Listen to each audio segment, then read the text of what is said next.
Oras ang puhunan, pag-asa'y dala.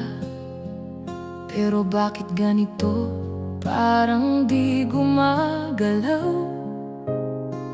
Bawat hakbang pasulong, oras ang katapat.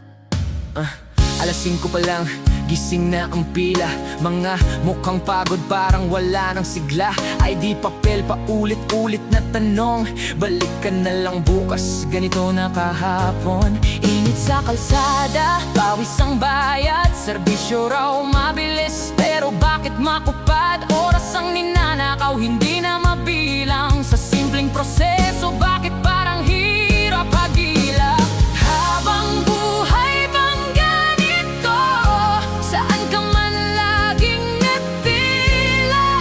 Umaasa sa sistemang di makita. Kung may reklamo man ako, may makikinig pa ba?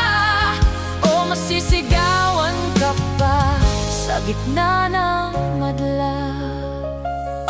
Senyor buntis kahit may kapansanan, pare-parehong naghihintay sa kawalan. May number ka nga pero di naman umaandar. Parang sa paligid mo'y gumagalaw pero pila nyo nakapose lang. Online daw lahat, digital na sistema. Pero bakit kailangan pa rin pumila? Modern daw tayo, sabi sa balita, pero sa realidad ganito pa rin ang eksena.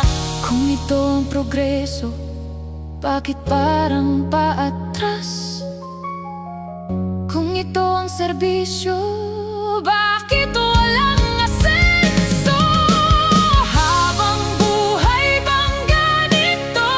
Pila sa lahat ng serbisyo. Hanggang kailan kami magtitiis sa sistema, sa gobyerno? Kung may pagbabago, kailan darating? O habang buhay na lang ba kaming maghihintay sa hangin?